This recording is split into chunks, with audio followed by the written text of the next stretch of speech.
Hey, Kliq This fans, want to get closer to the show than ever? Join Kliq This TV. Kliq This TV offers early commercial-free access to wrestling's hottest podcast, plus live audience tapings of their show every friggin' week. Head to kliqthistv.com now and get inside the show that's just too sweet. The following podcast contains mature language and adult discussions.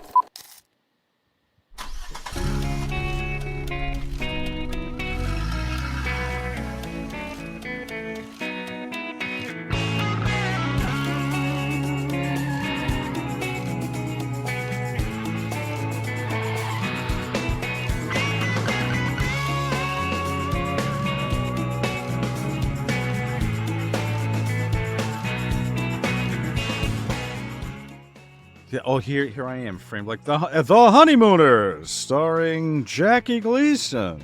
I didn't get a chance to see me and my son on the end there. It was choppy. No, Steve, you lay in clear video, right? It was cut before. I think it dropped out. He'll lay in some clear video. This is Kliq This, the Kevin Nash podcast. He's Kevin, I'm Sean.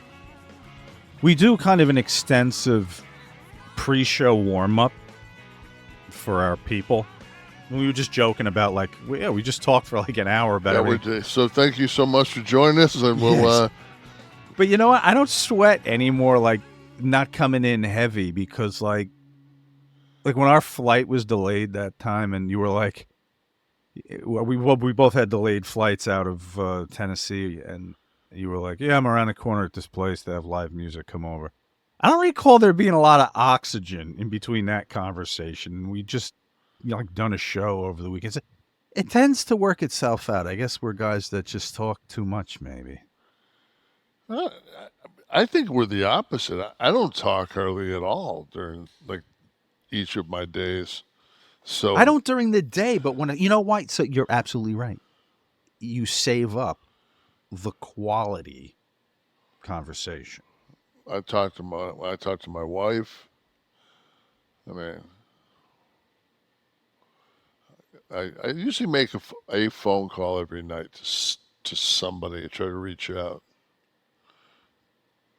You know, we did a fair amount of talking about films and TV shows and old stuff and new stuff, and I'll do this thing where I fall into a rut, like I plowed through The Bear. I'd started it. We talked about it here. Yeah. I started, and then I wasn't in the right place to get into it, but I started having a more normal writing schedule now, so my nights were freed up a little bit. So I said to Nicole, let's try to do it again. And I did. I plowed through 3 seasons. I enjoyed it very much. But here I am again at the well, which seems empty.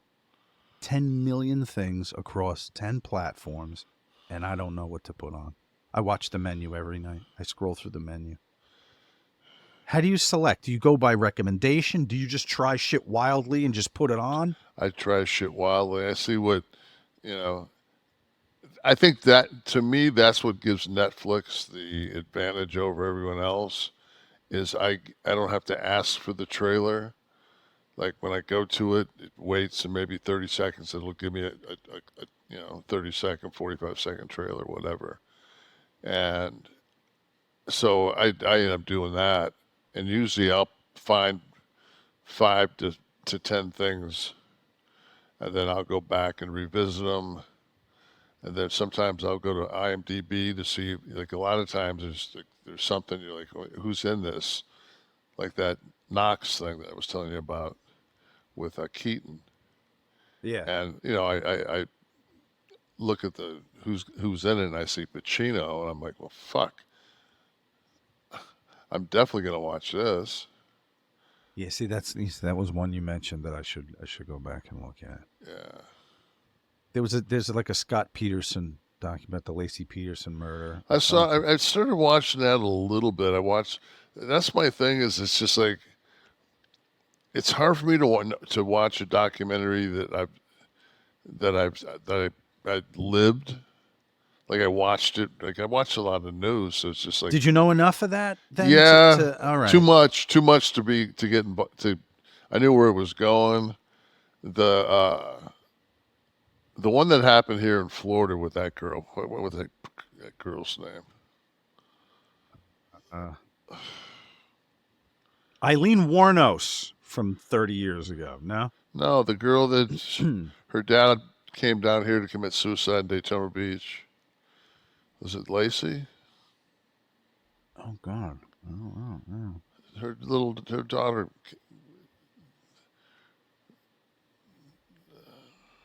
Let's see. God, none of you got. Do I have to grab my fucking phone? Give me more. So Jesus Christ, you fucking. It's like a woman's husband came down here to commit suicide. Or father, you said? No, hold on. Just fucking talk amongst yourselves. The Jeopardy music, please. Somebody. Let's see. So I'll tell you the Scott. So I'd Hold forgotten on, a lot of the. I can't do this and have you in my ear. Hold on a second. Oh, so you just want to go dead air? Yeah, dead air for 1 second. Dead air. Okay. Well, it won't be dead because I'm going to be talking. So, Radio 101. We're rewriting the book. famous murder of missing daughter.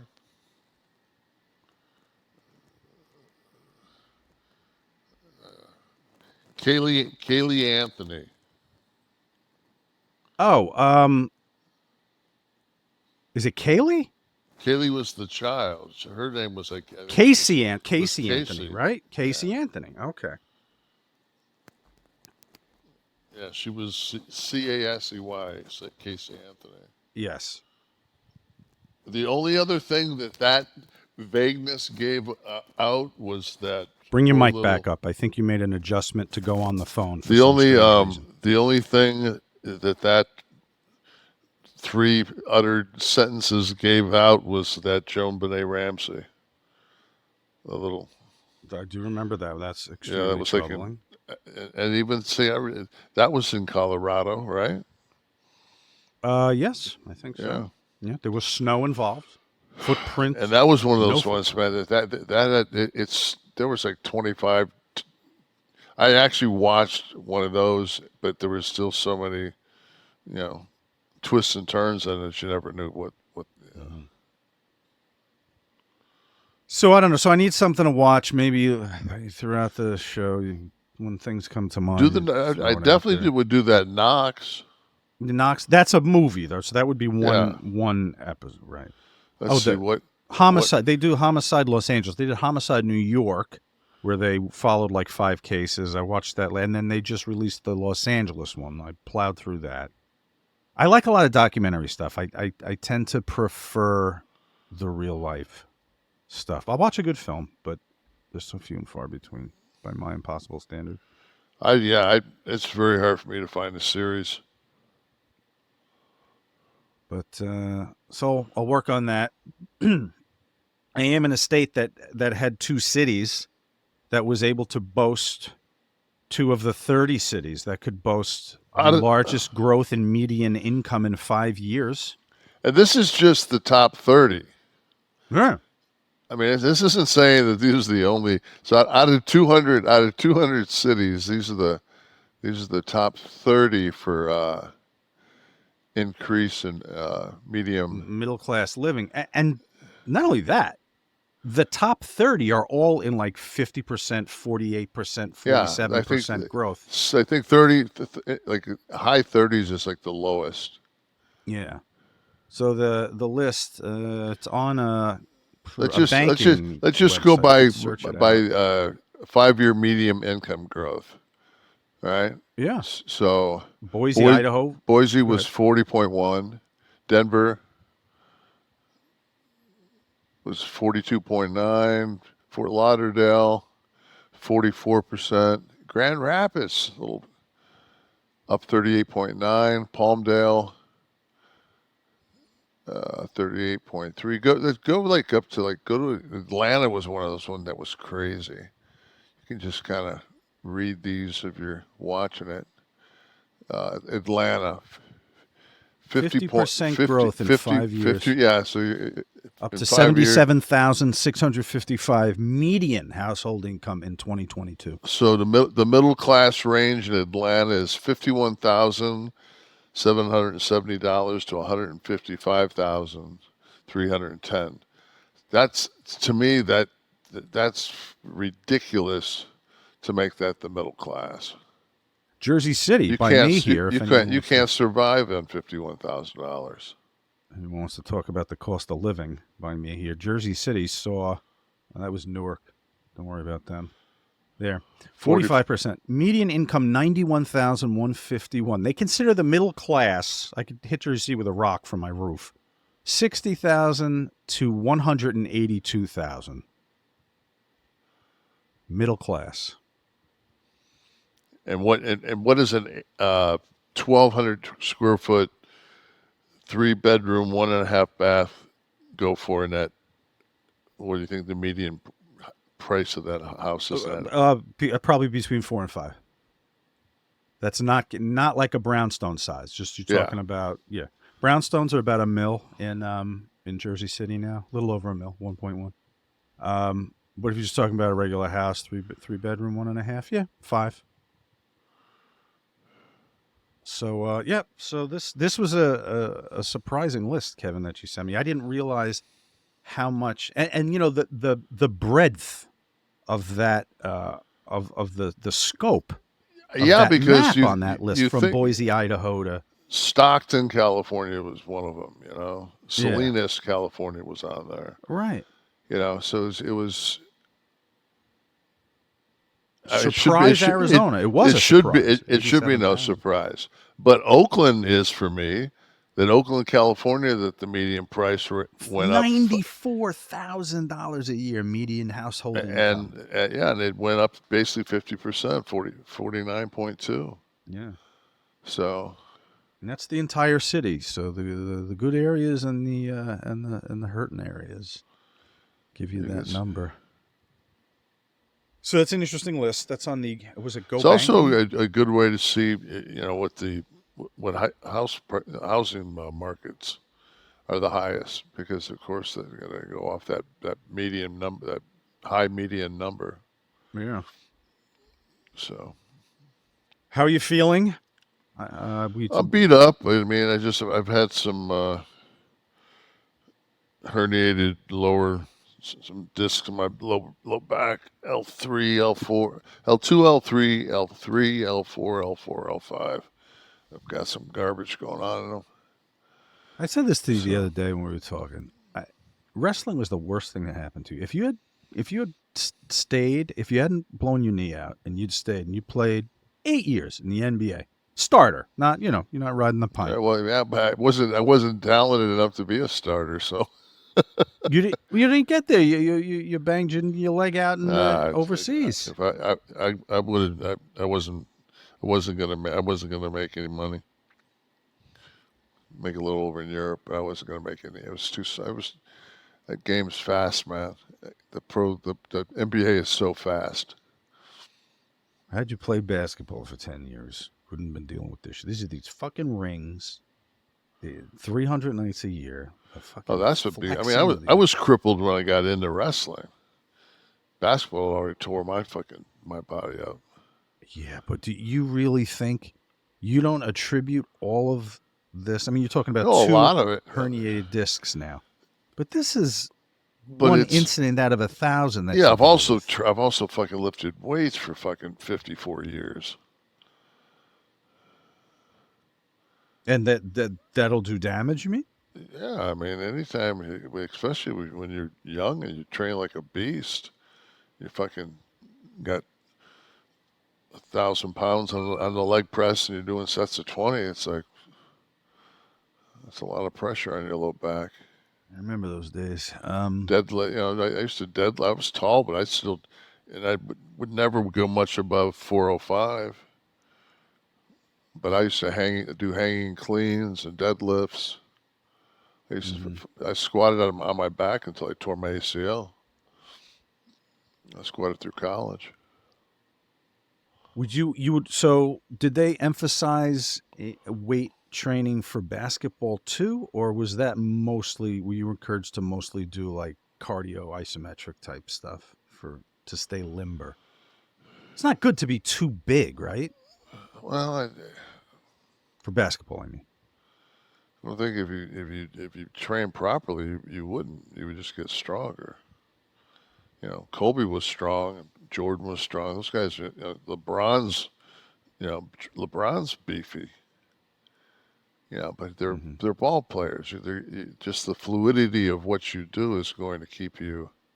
It's going to keep you. You're not going to put a bunch of muscle size on when you're fucking running that much. Shaq was huge always, but his game But was. he wasn't huge when he first went to Orlando. Oh, out of LSU, he was big. No, you watch that movie back, All Americans, with Nick Nolte. Blue chips. Blue Chips, that's it. Yeah. Watch Shaq and that fucker. Okay. I mean, he's fuck. They say at one point, fucking with the Miami Heat, Shaq weighed like 370. He's such a different. He's like such a big fucking dude, man. Remember, he would bring the backboards down. And Dawkins did too. Remember? he'd shatter them, right? Yeah. Dawkins. Dawkins was out of Orlando Evans High School. I think he was the second guy to go out of high school into the NBA. I think Moses Malone was the first. I don't know because Spencer Haywood went to Detroit for a second. Spencer Haywood was in there early, and then there was a guy named Bill Willoughby that was came straight out of high school into the NBA. I think that was the same year as Dawkins. That's one of those. I wonder whatever happened to Bill Willoughby. I didn't even know the name. Dawkins spent time in New Jersey, didn't he? Who's that? Dawkins? Dawkins, did he play for the Nets? Maybe toward the end? Yeah, I mean... Kind of vaguely remember a guy that I knew that used to sell him things. Newspaper rat, obviously. Yeah. Yeah. And he had one of the high rises down on the waterfront here, where I grew up. Yeah, I want to say he played in Jersey, obviously, because I remember that detail. But I just feel like if I was, I don't know, with being a starter in the NBA, being asked to play 35 minutes a night, I would feel like size would be the last thing I'd want on me. I'd want to look like Michael fucking Cooper, bro. You ever see that Adams guy? Plays for, I don't know, he was with Oklahoma City. I don't know if he got traded. Looks like a big fucking, I don't know what, he's a big Siberian or something. But I watched him on Instagram against like a real tall, kind of thin black dude. And wasn't real thin, but I mean just different. But kid had skills, and I couldn't believe how fucking gifted Adams was, like fundamentally. You know, and he's a big fucking dude. He moves well, got good hops. All right, it's just like that whole feeling of like gathering, like taking a step and gathering yourself and going up and jamming a basketball with force is like, that's very missed. That's one of those things that once you do that, it's just like, there ain't no pill for that one, guys. It's so funny. They had the other day on Instagram, they had like, you could pick 4 things. You could pick $2 million, $5,000 a month for life, like a new car, and then like the 5th thing was a 50-inch vertical leap. And so I'm reading it down without even thinking. The first thing that I go down, I hit 50-inch vertical. I said, "Oh, that's one." Number one. Yeah, that was the first one. I went down. I said, "Okay, there's one." Like of all the things on that list, man, I'd want to have a 50-inch vertical. Because you got a 50-inch vertical, you ain't dying anytime soon. You're what were you? You're 6'10"? Yeah. So you were around. I think Magic was 6'9". right? Yeah. 6'9", Bird 6'9", Jordan a little like 6'6", maybe. 6'6". Yeah. So, at your time, you would have been drafted what, 80? 80? 80, 81. Yeah. At your time, you would have had to play forward, right? No. You could have stayed a center? I could. Yeah, because it wasn't really. I could have done it defensively, and that's where they would have wanted me. Mm. You know, it would have been defense and to rebound. Were you able to grab a lot of boards? Yeah, I was better at making sure the guy I had on my ass wasn't getting them. Boxing them out. Yeah. Why was Rodman so good with boards? A lot of it, I think, is purely instinctual. Right. Like a God-given talent, but just that relentlessness. There's the only guy that I've seen that jumps as fast as him is probably Bernard King. Yeah. Like when from just taking off, touching the ground, and going right back up. And Rodman was one of those athletes that had that just unbelievable pogo stick. And every time he jumped, it was 11-4, 11-4, 11-4. Mm-hmm. So sooner or later he's gonna fucking he's gonna get his hands on it. Right. So last week's show featured Violent J. Had a rare guest. Know what I'm saying? I know what you're saying, Jay. Wax of 999 was watching and listening, and he said, has Nash ever sounded this amped up and excited with any other guests? I don't believe so. It's a homie, man. Great show. Yeah, people got a lot of love for that one. Call Reviewer 2010. This is such a good podcast. Just Sean and two Detroit boys just hanging out. Nothing serious, just reminiscing. I'm sitting here hitting a pre-roll, having a coffee, and enjoying this ep. It was very chill. And the thing is, see, there's a certain the clarity of what he was doing.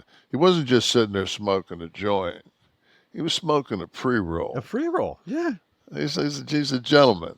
Yeah, you don't want to bother with that first thing in the morning. You want it ready with the coffee. I mean, and if you don't put that in, see, then it's a completely different mindset of who's making that comment. Right. Yeah, I was there with him. Like when I read it, it was that's good writing. If I can leave. I agree. I love when you read a script and the writer describes, gives I used to always the Mitchner fucking narration, that kind of. But I like those, like something that puts me in that spot. And pre-rolled was it. Citizen Beeswax, this was the best show you guys ever did. Violent J is the man. Loved his connection with Kevin. Sean did a masterful job of keeping things on the tracks. Hopefully he writes that ICP books one day. Thank you, fellas. Getting started in 2 That'd be months interesting when I'm done with this one. Johnny Mateo. Joe's audiobook is by far my favorite one I've listened to. Sincerely, Behind the Paint. You've got to check it out. I was never a juggalo until I heard it. Sean's is my second favorite. I don't only listen to wrestling books either. All right, I believe you there. They're both magnificent. Thank you, Johnny. We're going to get hot about it. Brandon Bless. Yo, having a guest once in a while is too sweet. I want HBK and X-Pac to come through just once. Well, X-Pac is available on KliqThisTV.com. We did a special one for the subscribers, but he can certainly come back on the free show. Yeah, occasionally. Got to check Kevin's travel schedule. Anytime he wants. You got Europe coming up. We have to give. Nah, we got fucking. We got to get healthy. Is what we got to get.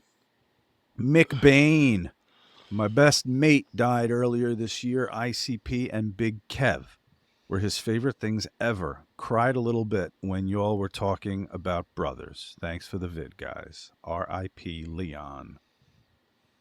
All right, McBain, nice tribute. Rest in peace, Leon. Your dude. Kev, this is exciting because we have on my desk here, I have something that I want to do on air for everybody, and it's called Lumen. You know damn well what I'm talking about, Kev. Our friends. I know. I got your text. I wish you were going to smart me up, because I haven't. Well, I'm going to smart you up right now when I open this app. So what is Lumen? Lumen is the world's first handheld, right here, metabolic coach. It's a device that measures your metabolism through your breath. Okay, and on the app, it lets you know if you're burning fat or carbs and what percentage of each. And from there, it gives you tailored guidance to improve your nutrition, workouts, sleep, even stress management. So let me open my thing here. All you have to do, show you how this works, is breathe into your Lumen first thing in the morning. Okay, you'll know what's going on with your metabolism upon waking. And after that, it is, you can do it throughout the day also, by the way. It's just if you wanted to know where you were, what you were burning throughout the day, guys that work out like this. So the app, it's very easy to use. You breathe into it. First you inhale. Hold the breath. And then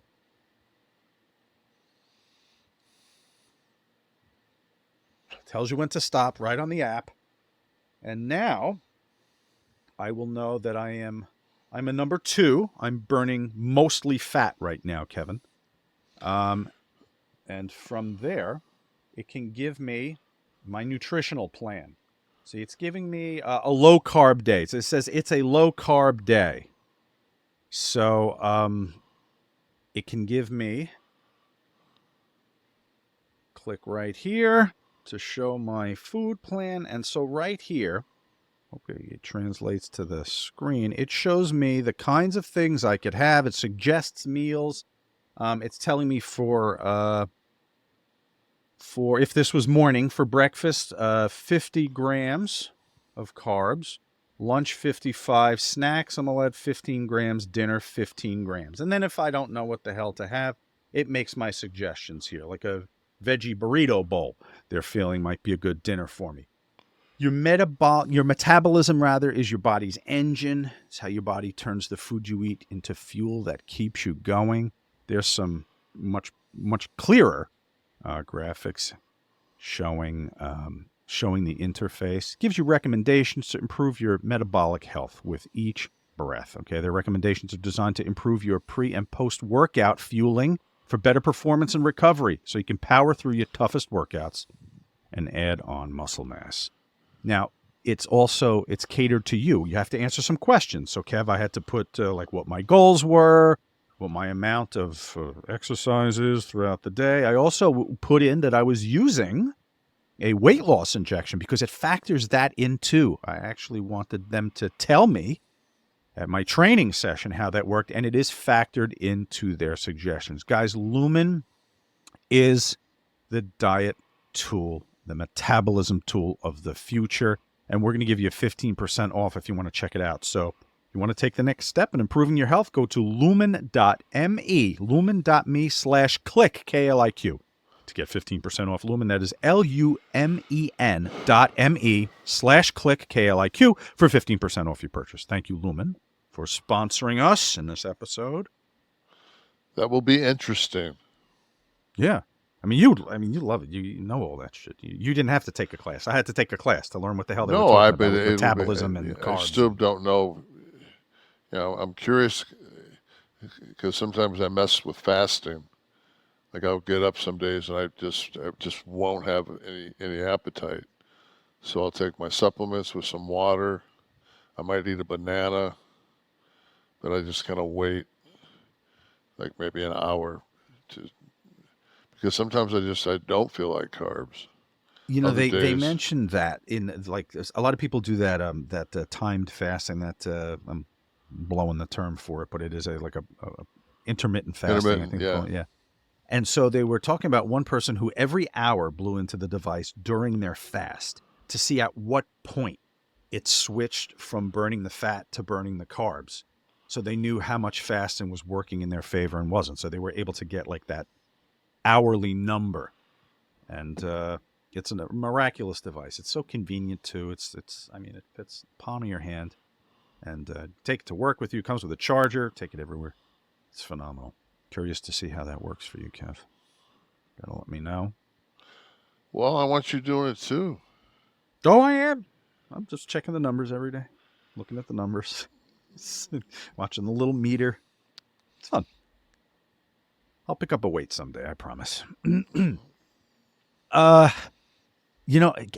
news again this week, Kevin. We just did a goddamn show 2 weeks ago about Sullivan, which was crushing. I didn't see that coming. Nor was I prepared. No, I didn't see Sid either. I mean, I knew he had cancer, but I didn't know to what. Was he 63? Yeah, I think. Man, Sid was one of those guys. One of my regrets from the brilliant, revolutionary, and groundbreaking programming that kayfabe commentators used to do was I didn't get to do a Sid show. We had him booked. We were going to do a Breaking Kayfabe where it was really just me and the guests talking about their life, a little less formatted than the other shows. And he didn't get on the plane. He lost his wallet at the airport. And I never got to work with him on that. And what I wanted to talk to him about, Kevin, you can tell me how you feel. If you had to create the 1980s wrestler in a laboratory, Sid Vicious would be spit out of the computer. I mean, 70s too, right? Could you imagine? The later 70s when size started to become a thing, Superstar Billy Graham. But to have that kind of definition at his size, with that look, the intensity. Yeah, he was. I mean, I worked a ton with Sid. I can't even. I think besides Hunter, I've worked out more with Sid. In the gym? Yeah. Okay. Because if you were anywhere, there'd always be like the gym that everybody went to. Mm-hmm. Especially if you ran Halifax or someplace like that up in Nova Scotia, and all the boys would go to the gym. And I would always, if we were doing the same thing, I'd train with Sid. Sid would always say, because I was telling him, dude, you overtrain, you train too much. He said, no such thing as overtraining, just undereating. And man, he would just pound. He would eat. Ugh. What do you mean? What? He would eat. His caloric intake was. Yeah, and he didn't eat garbage. Right. How tall was he? Was he about your height? 6'8", probably. Right. His only weakness was the stick a little. I mean, he had that intensity and could be scary, but sometimes a wordsmith he was not. So, but he's not the kind of guy you put a mouthpiece with. Like you wouldn't want a manager to talk for him.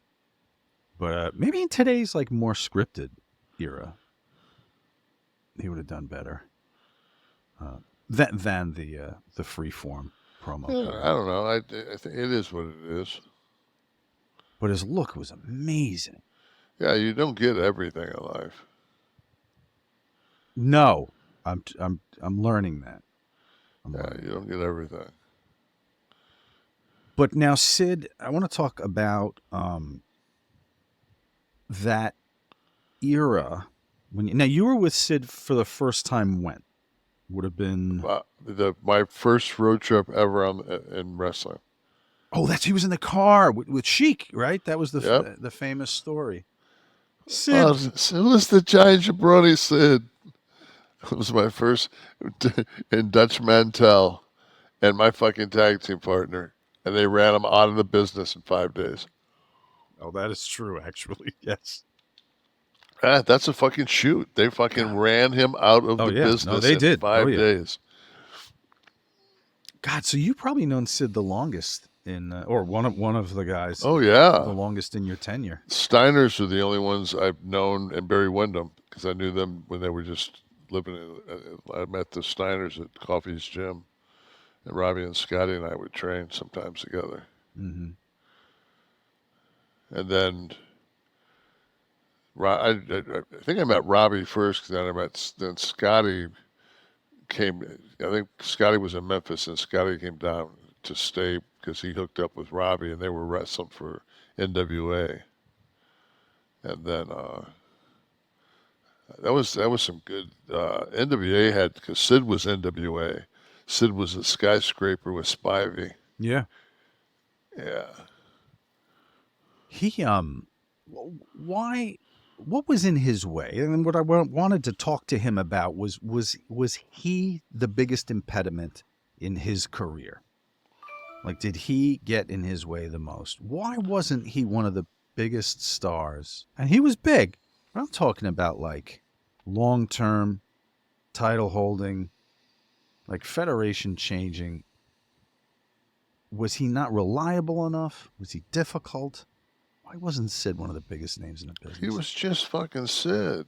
I mean, one of the stories that's always surfaced is, you know, Vince calls Sid into the office, and Sid comes in, and Vince says, you know, I'm going to give you Hogan's boots. Like, you're going to basically, like, Hogan's going to give you his gimmick, and he's going to pass the torch to you. And Sid looked at Vince and said, well, yeah, that's great and all, but what you need right now is a big vicious heel. So in other words, like, we're going to give you the Hogan spot. Nah, thanks, but I think you need a big vicious heel. So. To my point. I'm just saying, and people will, I'll guarantee you, people that listen to this, or this, if this makes it out, and somebody says that I made reference to this, that it'll be something that it's like the urban legend of that. You know, I don't think there's a witness to the meeting. You know, it's just urban legend. But you got it from a reliable source, I'd imagine. Well, yeah, I mean, but I want to believe that story. Should I? Yeah. I believe it. Okay. I mean, because things didn't work out too well for Sid and WWE after that. And so that's my point. So what we had to I begged, Sean begged, we begged to get him back, you know, to get him back in. And what were you met with? He put it on us. He said, you know, I don't think you guys need it, but if you think so, then, you know, Sean, then bring him in. We'll bring him in. So. Yeah. His WCW time versus his WWE time. Where would he have been? What would have been the best place for him if he had to stay somewhere for 20 years? What would have suited him best? As far as the environment. He wasn't that. I mean, that's one of his, you know, one of the reasons why he wasn't the man was he had other shit he wanted to do. I mean, if he wanted to play fucking softball, right? Right. If he was going to play, fuck, man. I mean, is that obviously not insane? It's insane. No. Obviously, he's right. He's passed on at 63 years old, and he didn't miss those fucking softball games. He went and did it what the fuck he wanted to do. Because when he was 40 years old, fucking they wanted to push him, and he said, "I'm in the middle of a tournament right now," and they all fucking said, "Oh, Sid don't know what the fuck he's doing." Well, when Sid got brain cancer, I guarantee you, fucking Sid said, "I am so fucking glad that I didn't have these motherfuckers." Glad I took that extra Took my pitch. time. took my fucking Did time. it his way. He Right. did it his way. Yeah, I guess Not many motherfuckers can say that. I know. But I think the reason it's become a punchline, Kevin, with the softball is that he wasn't it was a like shoot. I know, but like it wasn't like he was like, guys, I want to try MMA. Guys, listen, I want to try my hand at the NBA. The Knicks are calling if I don't do it now.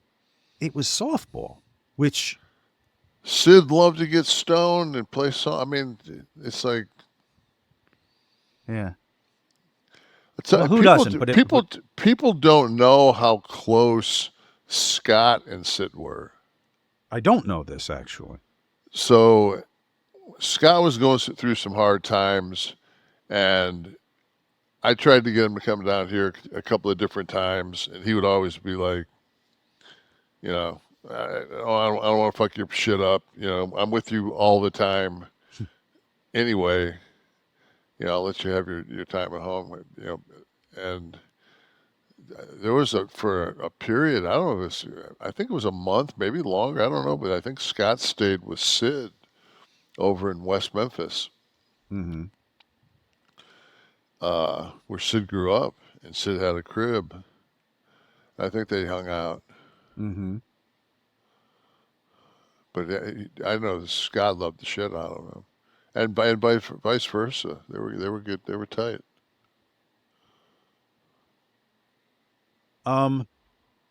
Cancer. Lyle Alzado, I guess, is the first person I ever heard discuss a link between steroids and cancer. I don't think there's any proven evidence that his lymphoma, his brain lymphoma that Alzado had could be. No. So you don't give any credence to that. It was actually debunked. It had nothing to do with it. No. Okay. If it was your liver, absolutely, because all that anabolic waste and shit, it's going to tear your liver out. Right. So if you have liver cancer, you got brain, nah. Right. Yeah. So a shitty. The only I've heard this. I'm not sure that it's medically proven, but if you drive around in a pickup truck with a flag in the back of the fucking bed, that fucking noise of that flapping can fucking give you brain cancer. Might make you vote a little weird too. The repetitious. You might not know how to answer when asked what caused the Civil War, and you might vote strangely. And you might not know how to act at Arlington National Cemetery in front of a fallen soldier. Just to clarify, not so much a thumbs up kind of moment. That was the pose in the photo over the headstone. I don't think anybody in the history of the world has thrown a thumbs up over the headstone. Even in his prime, when he was an icon, before he jumped the shark, the Fonz could not get away with throwing the thumbs up at Arlington. Winkler wouldn't have even tried it. No. I told you my Winkler story, right? I did a Comic-Con with Winkler.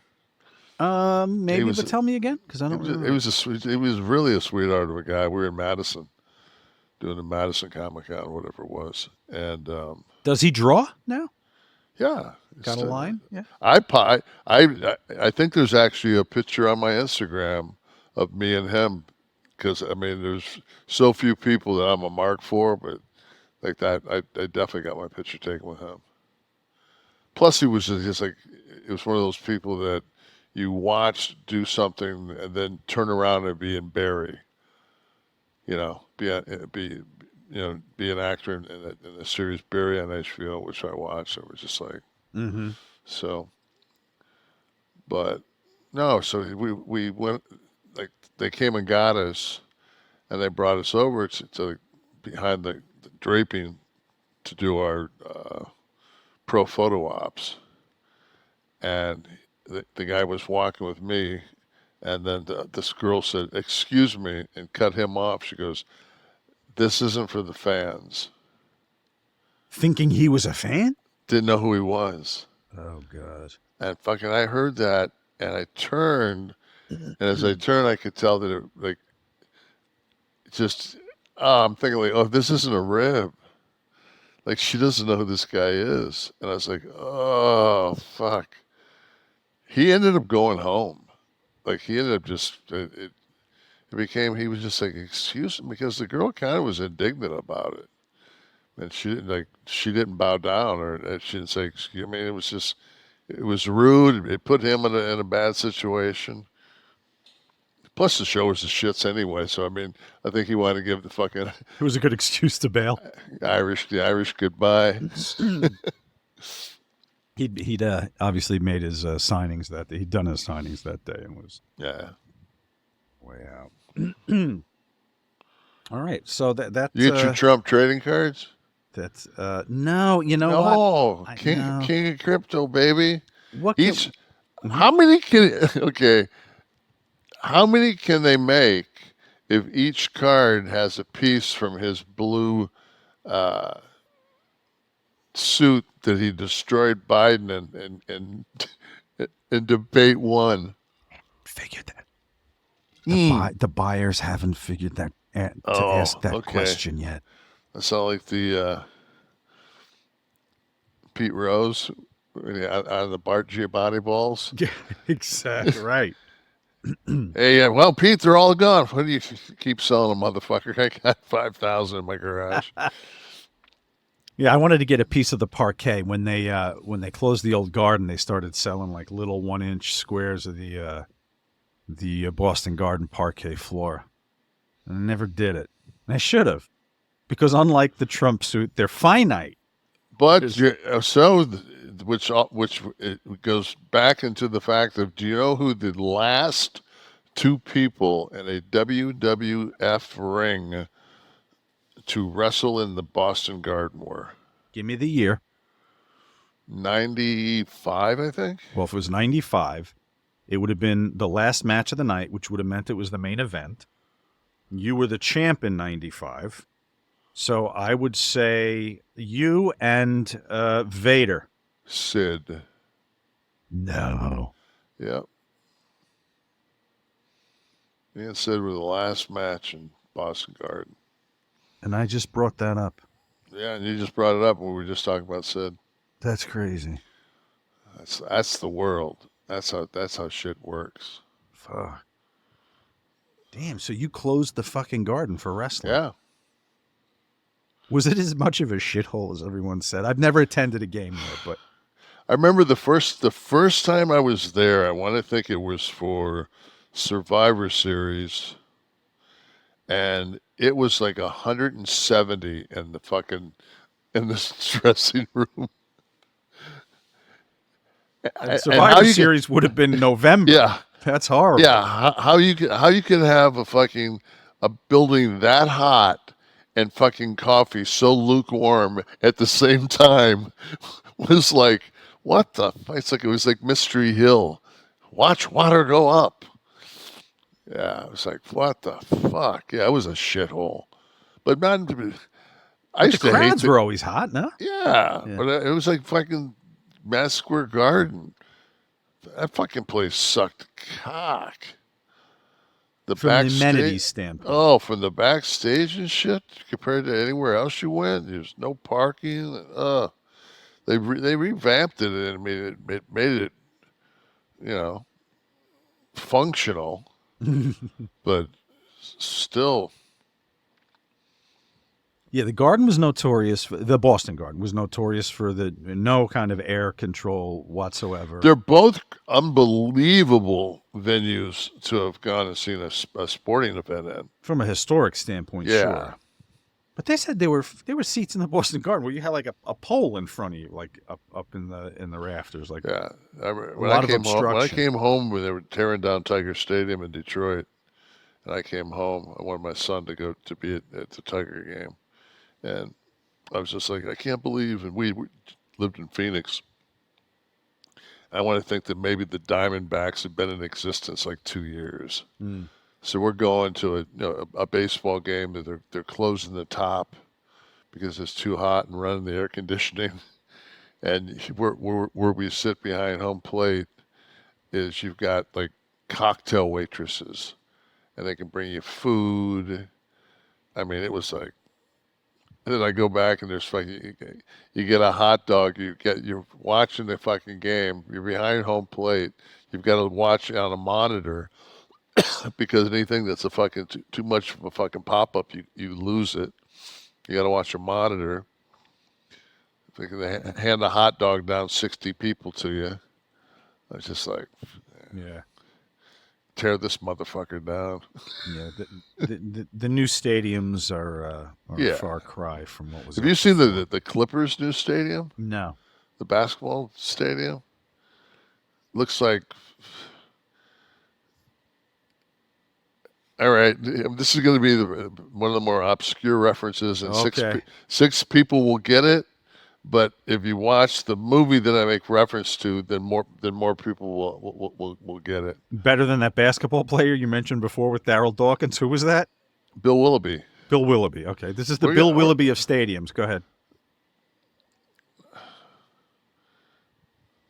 Or movies. What would you say? It was going to be a movie reference or a stadium reference? No, it was going to be a movie reference. Go ahead. I don't remember now. Oh, get the fuck. You can't do that. No, so I watched a movie called The Beekeeper. And it's Jason, whatever his name is. He said he does the same movie. He was the first movie I saw him in was I should know his name. I think it's Stram. What's his name? Here it is. Here's a clip.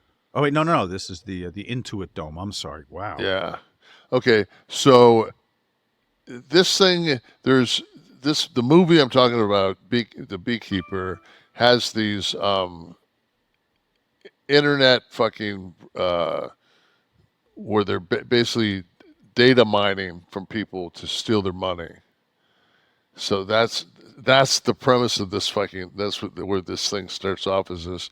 It's the mom on the Cosbys is the actress, Felicia Rashad. Yeah, and she gets her money stolen, and she also has like $2.5 million that she does with some kind of a public school thing that she's in charge of, and she ends up committing suicide because these people stole her fucking money, and he's the beekeeper on the property, and then the over-the-top daughter is a cop, but they go into they narrow down. They find one of these call centers and they go into it, and that optic right there of all these people with the video and all this shit, that is what this stadium is as far as sports stadium. So anybody that can put all that together and get anything out of this, best of luck. Did you get it, Sean?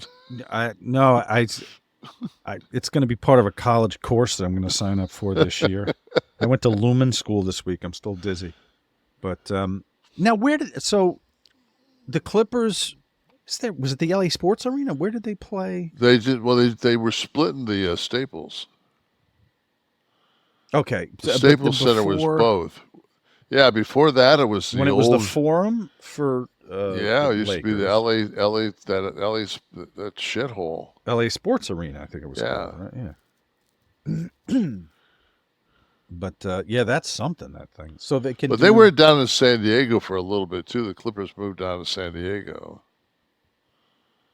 But now a stadium like that I just looked at, the new Clippers stadium, what is that seating? Because traditionally, the arenas would handle the basketball, 20,000, 15,000, 20,000 seats.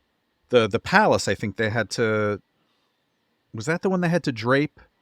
No, that was when they played with the Silverdome. Oh, the Dome, right? With the Lions played, yeah. So they'd have to drape that because they couldn't do 70,000 for 3 and 4 nights a week for NBA. What is that seat though? That looked like a football stadium. Oh, it's only 18. Okay, so it was just the rendering I saw. What it is, though, is there's so much box private It's bond. true. That's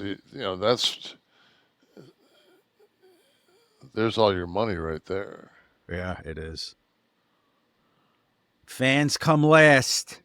You can't even buy a ticket to go see your favorite team anymore. It's all for the corporations and stuff there. So they say. How's the Dow today? Up 250 all-time high. So we're at 41 and change, I guess, then, right? 41, 330. They're talking about maybe 2 more rate cuts before the end of the year. How high Yeah. could this go? I mean, unbelievable, Bubba. This is still part of that Kamala backlash on the economy, right? Yeah. Yeah. Yeah. Speaking of getting booed out of a building, boy, that J.D. Vance was popular with the firefighters this week, wasn't he? Gotta ask, what does any Republican, just because of their stance on unions, think they're going to get when they go stand before any union?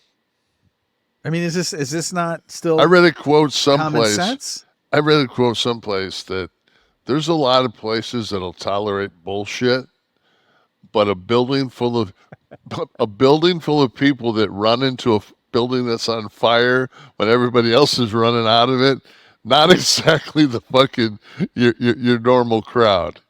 That's good.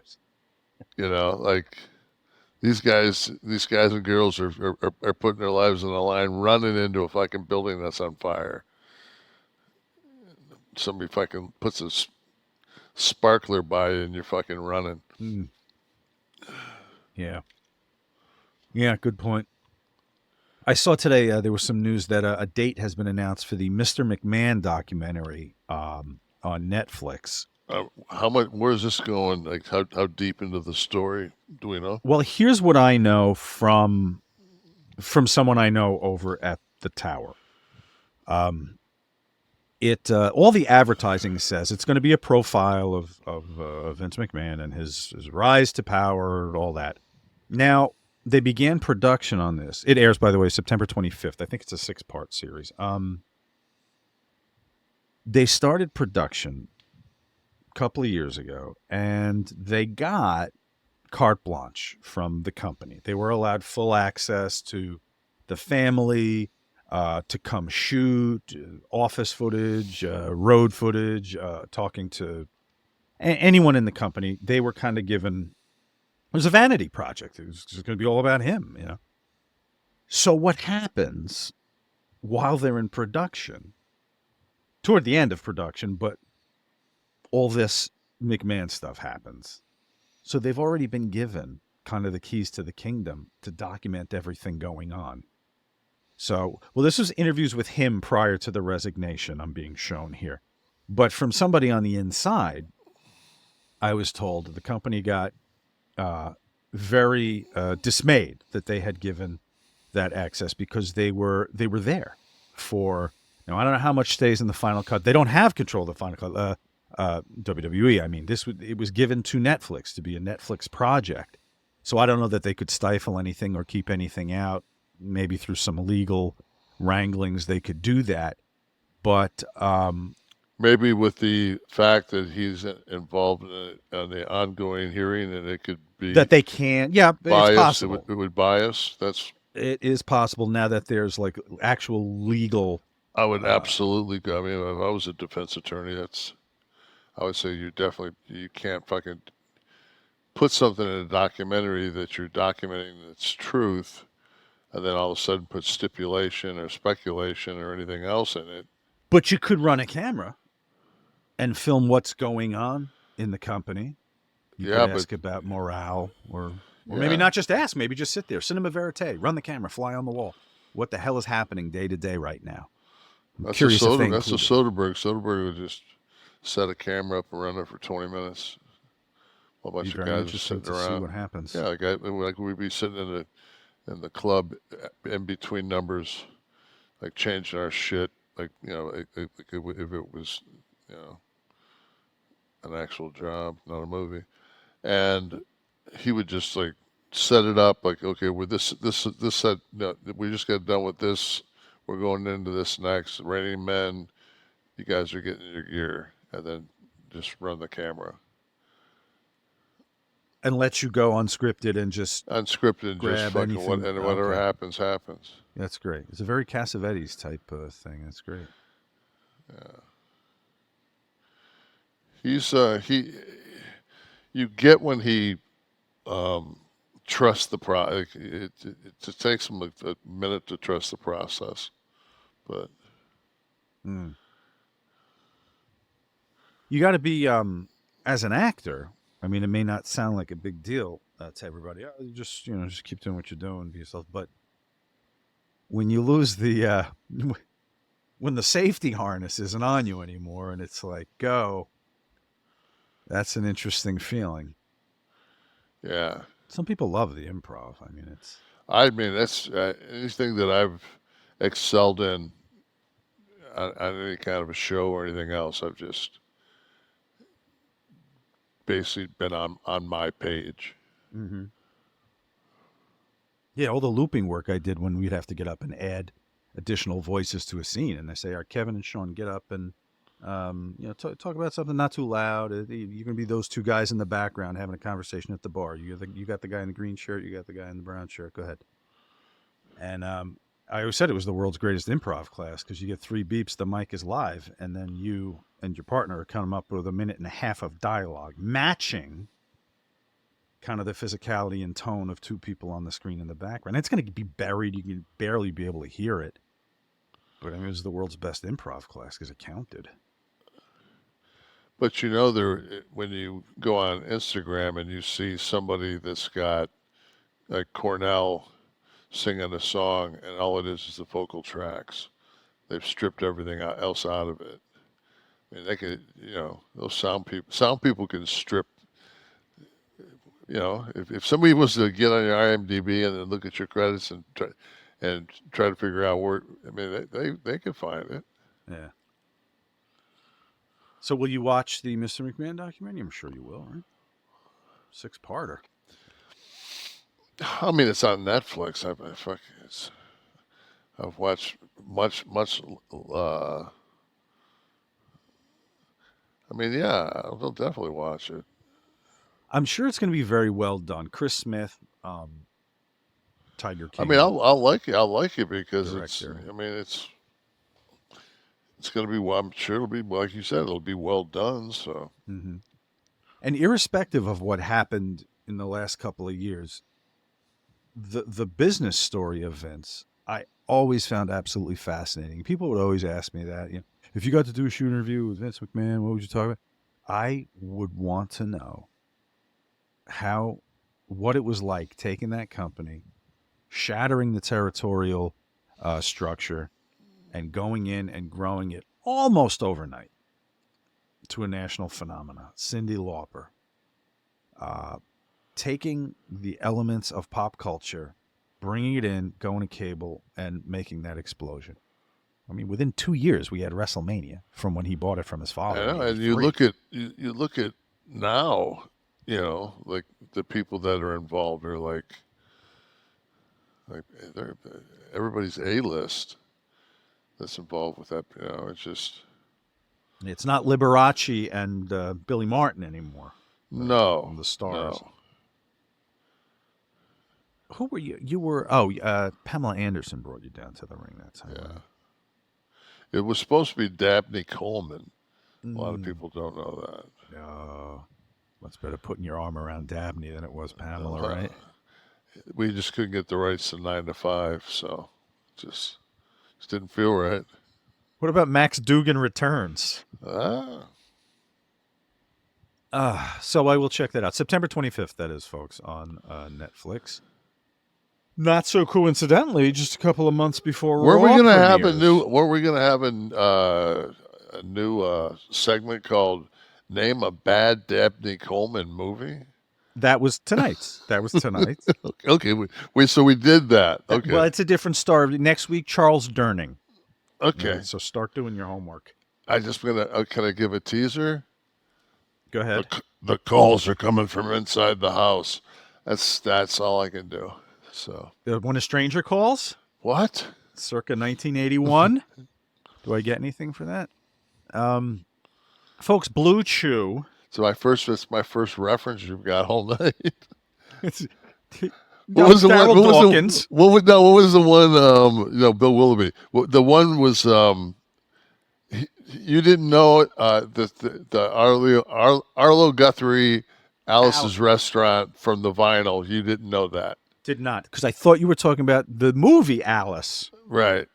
Well, Alice's Restaurant or Alice's Diner. I think it was just called Alice, actually. Little Linda. Yeah. Which had a theme song, and I thought you were referencing a theme song. No, I was.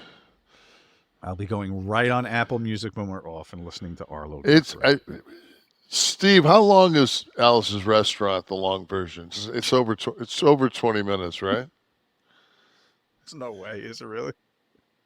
It's like Inagata Davida.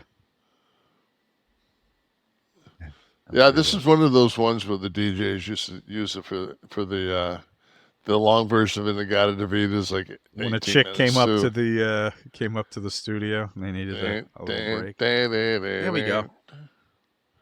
18 minutes and 16 seconds. God help us all.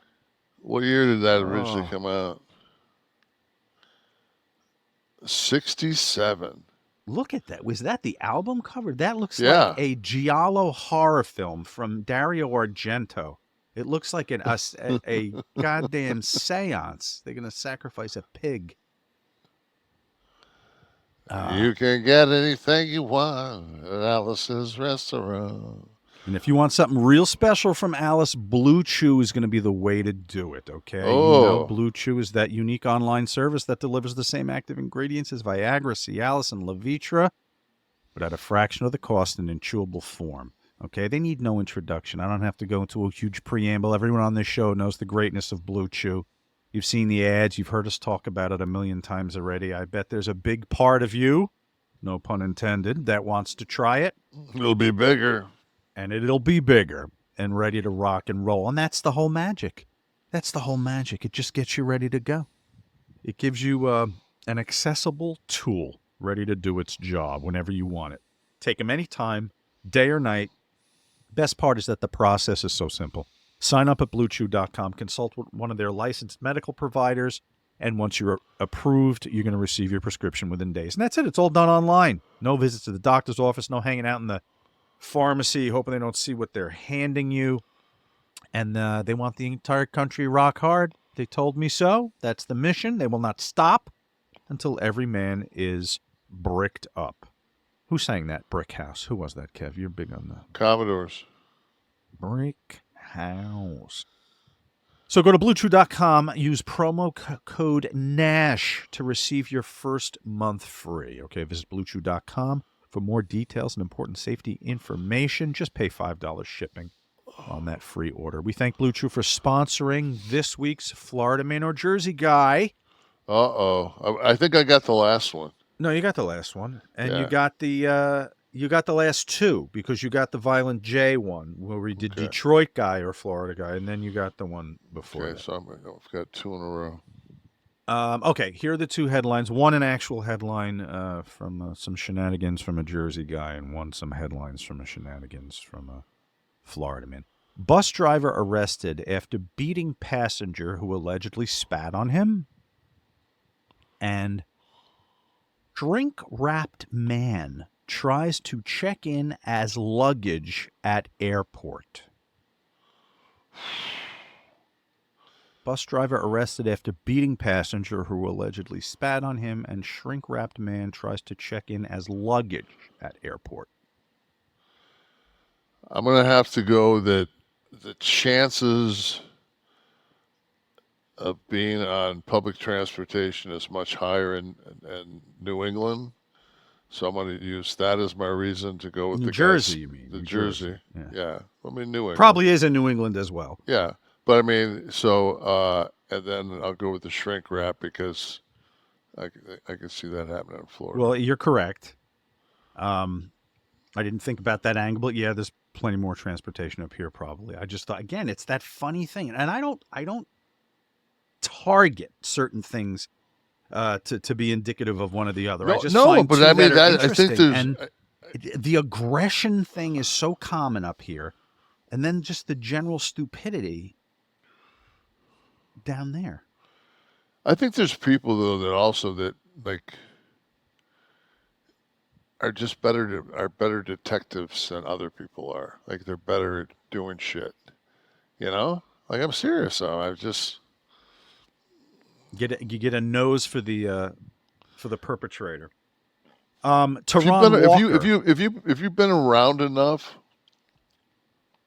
and you pay attention, because I've been to Jersey a shitload. And I've definitely uh, been in Florida for 20 plus years. One of my favorite uh, things that I get spewed at me during this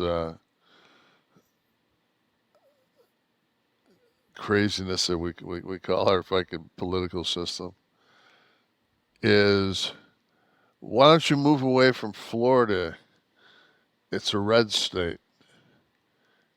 You know, if you don't want to, I'm just like, what? You do know that we don't have income tax down here, right? Like, dude, they got nothing to do with what people vote and what they do. It's People about tell you having, that a lot. Move out. Actually, I've seen yeah, comments like that on yeah, YouTube. you see I've it all seen the that. time. Yeah, if you don't like it, this is, if that's the case, I don't like Texas. I've seen some early voting things going on down there with uh, the attorney general fucking with Hispanics. I think the Texas governor just uh, banished like 1 million fucking voters Imagine in Texas. Imagine a party that's success is contingent on keeping the most amount of people from voting as possible. Listen, I want to read about the guy who shrink wrapped himself in Florida. August 27th, a man tightly swaddled in luggage wrap hopped up to the LATAM Airlines check-in counter at Miami International Airport. The man was led there by a friend. The apparent passenger helped guide his hopping baggage to the baggage drop counter where he picked up the barcode scanner to check in his lively luggage. This is a true story, folks. And the other story was the bus driver who got spat on. Teron Walker beat the nuts off of somebody who spat on him. They were both arrested.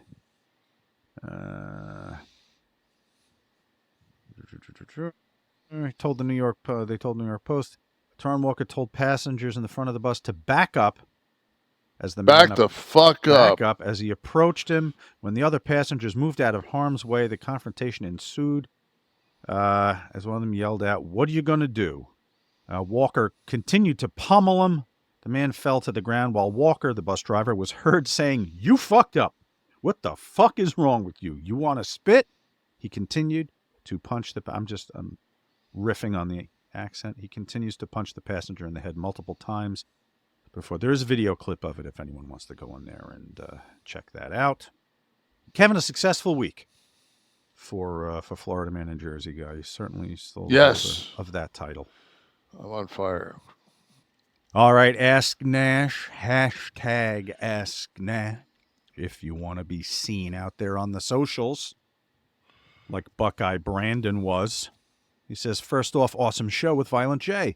Loved it. Second, quick question. What's the story behind the original NWO logo with the N and W inside the O that represented a globe run logo? No, we didn't have a logo, so I had somebody make a logo and put it on the back of my Outsiders gear for that bash at the beach. Oh, just so you had something. Well, because I knew we were going to be the New World Order. Right. So I went ahead and had it made. That'd be it. Right. Wow, so you kind of gave Eric the idea to come up with a brand for the NWO, which They knew then they went had to sell into the something. music and You know. everything. No, I just that you can see me come. You can see me coming out of the ring in that night. I'm saying it's a good foresight to know that this this Well, I mean, faction could I be knew a brand. yeah. Well, I mean, but I knew it was going to be because every time it was discussed, it was always a new world order. Right. You know. Who's the mystery man in the box at the top? Is that Dabney Coleman listening into us or what? I don't know who that is. That box. There it is. There's the There vest. it is. Excellent. Very good. Ryan White Bubba. says, my work has an incentive for better health care, but my cholesterol numbers aren't good. My total is 202, triglycerides are 155, HDL is 37, LDL is 137. Doctor told me to start resistance training, and I don't know where to start. Never been to a gym. Is there anything I can do at home? So those are the numbers he's working Yeah, with. do the same thing you were doing. Nothing. You ain't gonna do nothing at home. Oh, it's just saying to join a gym. Yeah, he's got to join the gym. He's got, you know what? There's people, and I don't think anybody would. That's somebody looks like they know what they're doing, and they've been in there a while. Like if you see somebody, an older person that's still in shape, and you're young or you're inexperienced, they'll be more than happy, because most of us don't fucking. I've got 10 minutes, 15 minutes to show some. I mean, I show people all the time. I'll just see them doing something and I'll be like, yeah, man, if they just did this little thing here different, they get so much more out of that. Then you say, fuck it. I see a person a couple of times in the gym when I'm going in there, and I just think, okay, this person's pretty regular, so there's no reason for him to regularly fuck this movement up. To be wrong You know? every day. Yeah, there's no reason. I mean, he's obviously he's determined. He just isn't, Right. There's little tiny things, man. So many people bench and they put the bars on their and all those things, And then you get to be my age, all of a sudden you get this pain, and it When they're radiates holding up. the bar, they bend their wrists back. Yeah, I mean, but I'm notorious for Smith machine and just using my palms, like kicking it and just pushing with my palms, not grabbing the bar. Because I don't have to, because it's in a Smith machine, so it's tracking. All right. So your advice to Ryan is to sign up for a gym. Sign up for a gym. It's the same thing I was talking to Wes when we first started. Is you have to do like compound movements, but most gyms nowadays have like hammer strength or something like that, and they're set up. You have to you'll have to set the seat up and the maybe the chest support or whatever, but you can figure out where the arc of the movement is and how to set your body up to it, and then just Okay. Evil Beavis 31, was it always a bad mix if you had a bunch of off-duty cops and firemen hanging out in the same bar as a bunch of wrestlers back in the day? Was he mean aggressive types? I'm trying to... I don't ever remember being in a bar with a bunch of police officers and firefighters. Pub life, I guess. Evil Beavis is from Ireland, maybe. What do we have in the house? Any questions from our live studio audience? Wrestling shoot clips. Did Kev ever meet Kevin? Pronounce that. Feige. On the set of The Punisher. I had to have. Sounds memorable. No, I mean, I'm trying to think of, because some days we we crossed. Like I was there for a couple of days when I wasn't shooting, which is rare. Mm. Like I saw Roy Schneider. I didn't meet him. I saw him.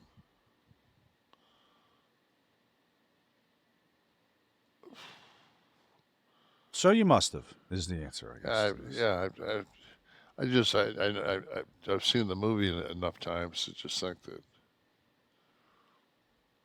Okay, who else? What else from the house? From the live studio audience, Nino Rico. What were yours and Scott's reaction backstage when Sid botched his promo and said he had half the brain you do? Classic moment. I think Scott was the one that was laughing the hardest in that clip. I say rest in peace. Let's move on. Okay, next question. Nino again, my C6, C7 have severe stenosis and Schurman's disease plus scoliosis on top of a herniated T7, T8, L3, 4, 4, 5. Never wrestled. I have no idea how Kevin manages pain. I don't know. Just what's the alternative? Are you ever pain-free? When's the last time your day was like, get up, go out, work out, whatever? Been fucking hobbled since I was 23.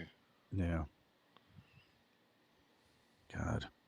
It's awful. And back pain's the fucking worst. There's no way to escape it. You lay down, it hurts you. Yeah, Standing, but back. it hurts I you. don't. Sit down, This it hurts. this is the first time in probably 20 years I've had back pain. Another question from the house I saw right there. Thomas Edwards. Nash, did you ever meet Harvey Weinstein? Nope. So I've seen him. I've seen him like in person. I've never met him. Mark Capps sent in a question.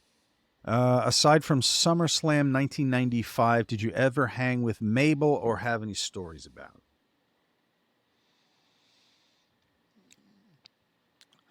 When both we were done.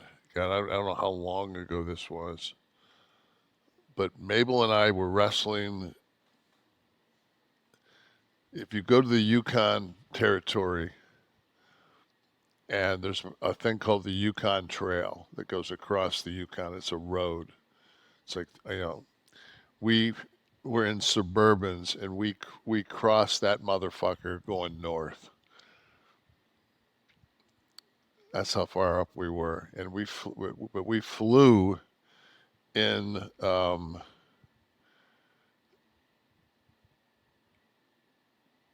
to like a city up there, but it's smaller.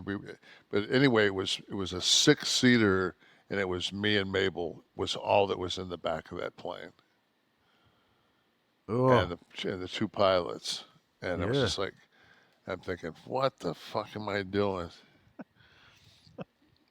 But that was like we were like, I don't know if we did a double shot, and we were coming to be the main event of the other show, because when we got there, we had to maybe we were just so fucking late. I know we had to hustle and go out there, and we didn't have a chance to really talk about anything, and we had like by far our best match we ever had. And that's how it happens, right? Yeah, right. Because we were both so fucking over it by then too. So. Was he a good guy, Mabel? Yeah, fuck yeah. He was a good dude. Live audience, EP had a question. I cut him off. I saw there. When you were on the road, did you ever play any arcade games? If so, any fave? No. Who the hell had time for that? You got to be in. Okay, throw me one of your cities. What do you love? There's a few go-to cities. What do you use? Kalamazoo? No. Let's go to Bakersfield.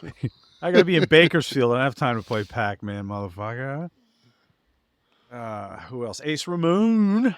Were you ever approached by Herb Abrams to do business in UWF? No. He was kind of gone when I came in.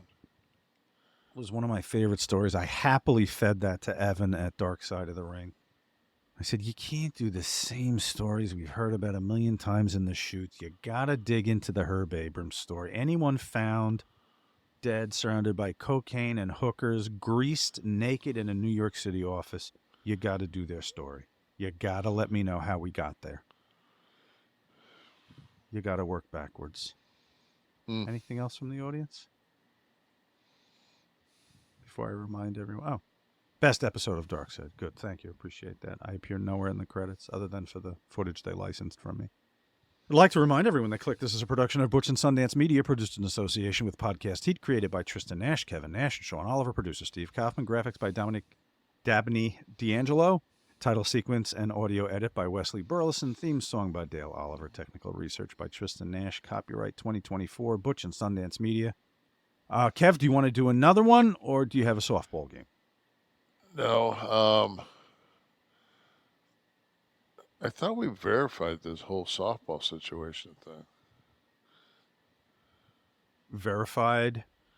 That it was a great thing, that Sid lived his life.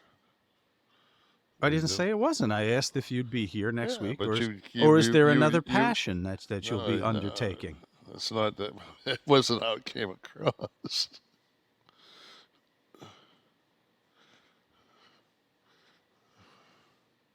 Here we go. We're going to do another one of these. We need a different out than this. You want me to give you one without the softball? Yeah, I just thought that was in poor taste.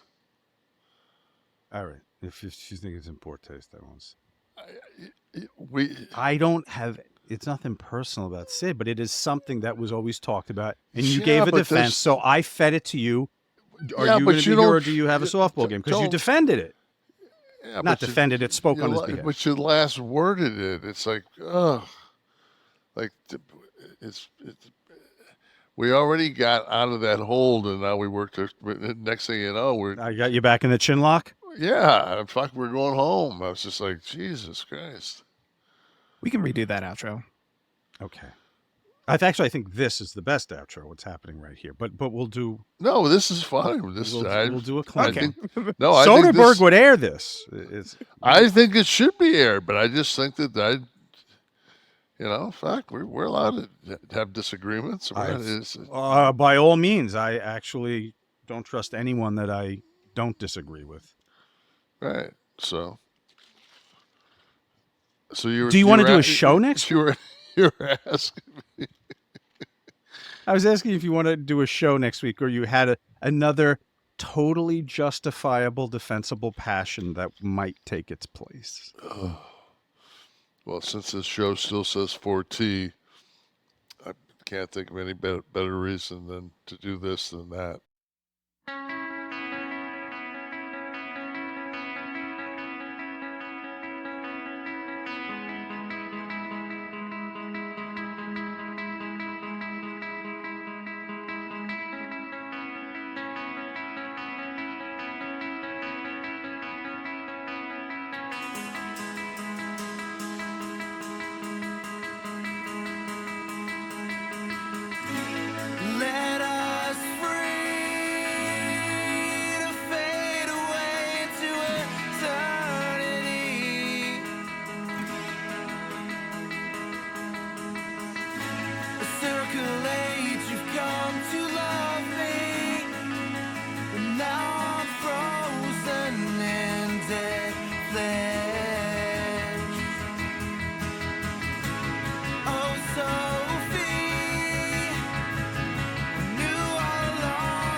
Customer service never answers the thing.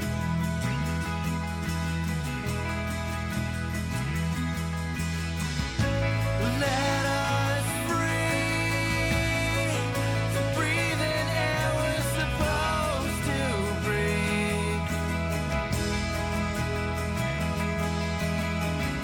Through twists and turns you've come to love. Now I'm cold, I'm frozen. Baby,